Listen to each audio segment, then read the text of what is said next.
DPS channel. सिरोल नहर पुल के पास गणेश मूर्ति विसर्जन के लिए खोदे गए गड्ढे। नगर में नहर के पानी में नहीं होगा मूर्ति का विसर्जन। गणेश चतुर्थी के बाद मूर्ति विसर्जन के लिए आमतौर पर गड्ढे नहीं खोदे जाते, बल्कि पारंपरिक रूप से मूर्तियों को नदियों, झीलों या समुद्र में विसर्जित किया जाता है।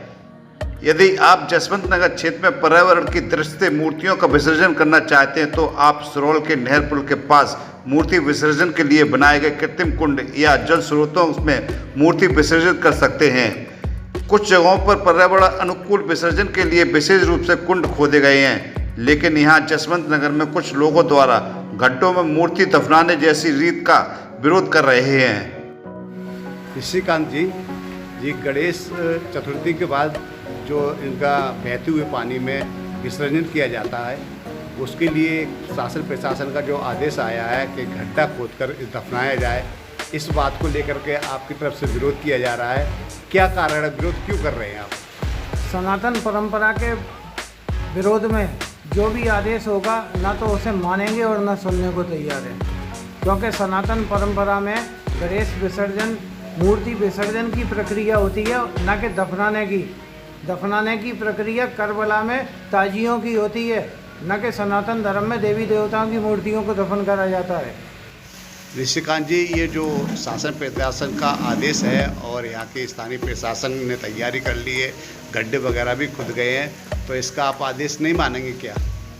जो भी सनातन के विरोध में आदेश होगा उसे किसी कीमत पर नहीं मानेंगे। सनातन परंपराओं का अनदेखी करी जाएगी, अपमान किया जाएगा, वो तो किसी कीमत पर बर्दाश्त नहीं है। और रही बात ये कि अधिकारी न्यायालय के आदेश का बहाना लेते हैं। न्यायालय ने तो आदेश तब भी करा था अयोध्या में, जब विवादित ढांचे को यथास्थिति बनाने के लिए, लेकिन सनातन धर्म के अनुयायियों को आदेश नहीं जचा तो उसकी विवादित ढांचे की नींव की ईंटें तक उखाड़ ले गए थे।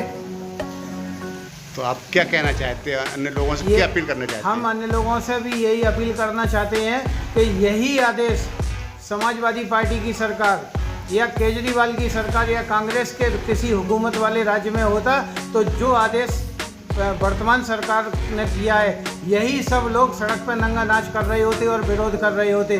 जब एक सूबे का मुखिया एक महंत है, उन्हें सनातन की जानकारी नहीं है कि ये सनातन परंपरा में विसर्जन की होता है और न कि दफन किए जाते हैं।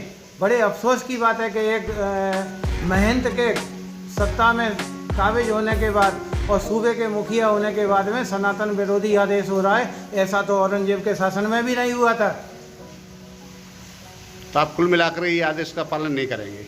हम ही नहीं, जो भी सनातन को दिल से मानता है वो किसी कीमत पर पालन नहीं करेगा, और अंधभक्तों की मुझे पता नहीं वो क्या करेंगे।